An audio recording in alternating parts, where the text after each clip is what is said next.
பூசப்படும். இது அகில் விளக்குப்பா. இது கால பைரவர் கோயில் 2200 வருடத்துக்கு முன்ன அதிகமான வாழ்ந்த இடம் இருக்கு. கோயில் வாழ்ந்த இடம் நம்மளுக்கெல்லாம் தெரியாது. அவர் மன்னர் ஆண்ட காலத்துல இருந்து பைரவர் வாழ்ந்தது. நாங்கள் 20 வருஷமா கடை வச்சிருக்கோம். கடை வச்சிருந்தாலே அன்னைக்கு இருந்து பார்த்தோம்னா இந்த குழந்தைங்களுக்கு வந்து இந்த எலுமிச்சை விளக்கும் இந்த அகில் விளக்கும் போடப்பட்டது. எதனால அப்படின்னா இது வந்து பாலகரக தோஷம் இருந்தாலும் படிப்புக்கு இந்த அகில் விளக்கு போடும். இதுக்கு உகந்தது, நல்லா இருக்கும். இது வந்து 10 லட்சம் போட்டு வீடு கட்டினாலையும் அதை வந்து ஐயர் பார்த்தோம்னா நம்மளுக்கு வந்து பசம் பண்ணுவார். இது இந்த பூசணிக்காய் இதை வந்து 2 அறுத்து நம்ம திருவி மஞ்சள் போட்டு வச்சு சிகப்பு திரி போட்டு வேப்ப எண்ணெய் ஊற்றி இதை வந்து போட்டி போடாமல் அந்தர திஷ்டின்றாரு, பில்லி சுண்ணி ஏவல் பஸ்ஸான்றாரு. எவ்வளோ கஷ்டம் நஷ்டம் வந்தாலும் இதுக்குள்ள அது வந்து அடங்கோன்றாரு. இந்த தேங்காய் விளக்கு வந்து தாமரை திரி போடலாம், இல்லை அப்படின்னா வெள்ளை திரி போடலாம்.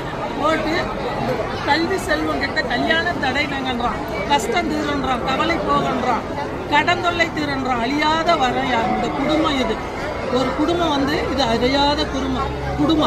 கால பைரவர் வந்து காலத்தை மாற்றி அமைப்பாராம். கால பைரவர் காலத்தை மாற்றி அமைப்பாராம். இந்த எலுமிச்சை கனி மாலை இது வந்து எவ்வளோ பணம் கொடுத்துருந்தாலும் 10 லட்ச ரூபாய் பணம் கொடுத்துருந்தாலும் நம்மளுக்கு பணம் வரல அப்படின்னா, இந்த தொழில் நல்லா நடக்கலை அப்படின்னா, எத்தனை கம்பெனி வச்சிருந்தாலும் தொழில் நடக்கலை அப்படின்னா இந்த எலுமிச்சை மாலை போடலாம். இந்த எலுமிச்சை மாலையும் வில்வ மாலையும் போட சொல்றாங்க. இந்த மஞ்சு மாலை வில்வ மாலை அலரி இது 3மே வந்து கல்வி செல்வம் கிட்ட கல்யாண கடை என்னன்றாரு. இந்த வில்வ மாலை வினை தீர்க்கமா. இந்த 64 நட்சத்திரம் சேர்ந்தவர் ஒரு கால பைரவராம். மஞ்சள் ஆண் அதுல வந்து ஆதி லட்சுமிக்கு வந்து செவ்வாழரி சாத்தி இந்த மஞ்சள் மாலை ஒரு வில்வ மாலை சேர்த்தி 3 போட்டோம்னா உங்களுக்கு கல்யாண தடை நீங்கன்றாரு. இதுல வந்து இந்த தீபம் இது வந்து 2 லட்சம் ரூபாய் போட்டு இந்த 2 லட்சம் ரூபாய் போட்டு ஒரு பூஜையில நம்மளால பண்ண முடியாது. ஒரு ஏழ்மையாக்கிறவங்க வந்து படிக்க முடியாது.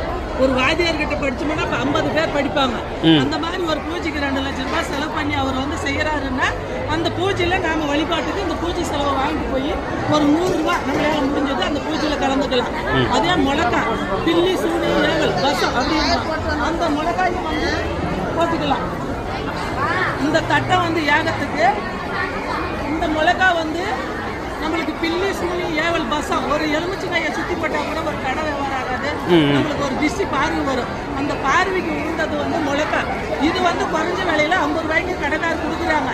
அதை வந்து நம்ம கேட்டாலும் ஏன்னா தானே போறாங்க.